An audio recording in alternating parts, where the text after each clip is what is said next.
अस्सलाम वालेकुम friends, how are you all.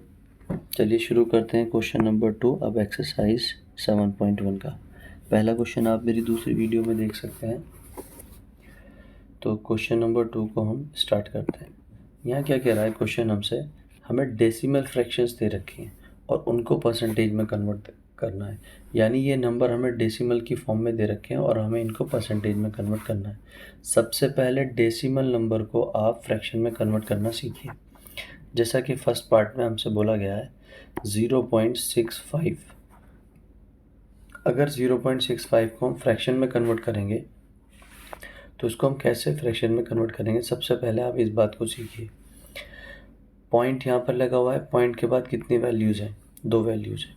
तो हम क्या करते हैं, पॉइंट को हटा देते हैं और हम उसके अपॉन में उतने ही ज़ीरोज़ लगा देते हैं 1 के बाद जो हमारे पास जितनी डिजिट्स होती हैं पॉइंट के आगे। तो पॉइंट के आगे कितनी डिजिट्स हैं, 2 डिजिट्स हैं। तो हमने यहाँ पर 2 ज़ीरो बढ़ा लिए। आप इसको डायरेक्टली ऐसे भी सीख सकते हैं कि अगर पॉइंट के बाद 2 डिजिट्स हैं तो फिर हम इसको 100 से डिवाइड करा देंगे। तो अब हमारे पास ये सवाल बन गया 65/100।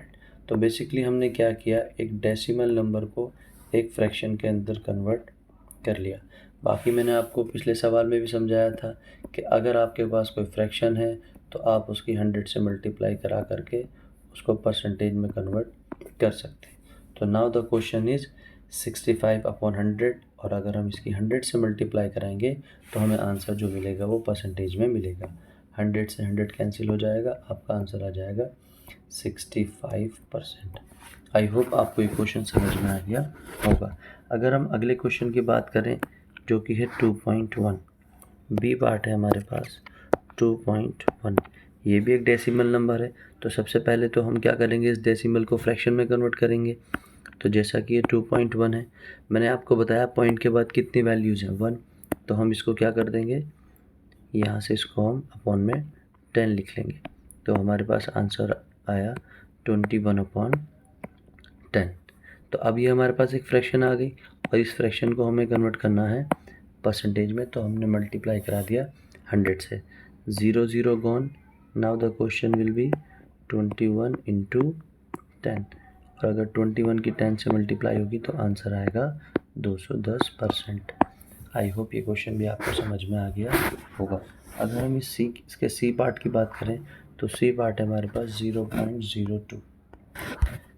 सी पार्ट है हमारे पास 0.02। अब हमें 0.02 ये जो कि एक डेसिमल नंबर है, इसको कन्वर्ट करना है हमें फ्रैक्शन के अंदर। तो देखिए मैंने बताया पॉइंट के बाद कितनी वैल्यूज़ हैं, 2 वैल्यूज़ है। तो हम इसको क्या कर देंगे 2/100 और अब हमारा ये फ्रैक्शन में कन्वर्ट हो गया है। तो हम इसकी मल्टीप्लाई करा देंगे 100 से। 100 gone, answer will be 2%। Now the next question is 12.35%. It's 12.35%. Fourth part is 12.35% जो कि एक डेसिमल नंबर है। तो हम सबसे पहले क्या करते हैं, इसको एक फ्रैक्शन में कन्वर्ट करेंगे और उस फ्रैक्शन के बाद हम इसको परसेंटेज में कन्वर्ट करेंगे। तो एक डेसिमल को फ्रैक्शन में कन्वर्ट करने का मैंने तरीका बताया। आप पॉइंट को देख लीजिए, पॉइंट के बाद कितनी वैल्यूज़ हैं, 2 डिजिट्स हैं, 2 डिजिट वैल्यू है। तो यानी हम इस नंबर को किससे डिवाइड करने वाले हैं, इस नंबर को हम डिवाइड करने वाले हैं 100 से। Very good. और फिर हमें पता है कि अब ये फ्रैक्शन बन चुकी है और फ्रैक्शन को परसेंटेज में कन्वर्ट करने के लिए हम 100 से मल्टीप्लाई करते हैं। सो हमने यहाँ पे 100 से मल्टीप्लाई करा दिया। 100 से 100 गॉन, आंसर आया 1235%। आई होप क्वेश्चन आपको समझ में आ गया होगा। अगर कोई कमेंट है आपका तो आप कमेंट बॉक्स में कर सकते हैं। कोई सवाल है, कोई डाउट है तो आप क्वेश्चन कर सकते हैं। बाकी आप चैनल को सब्सक्राइब कर दीजिए ताकि फ्यूचर में आने वाली नोटिफिकेशंस आपको इजीली मिल सकें। Thank you very much.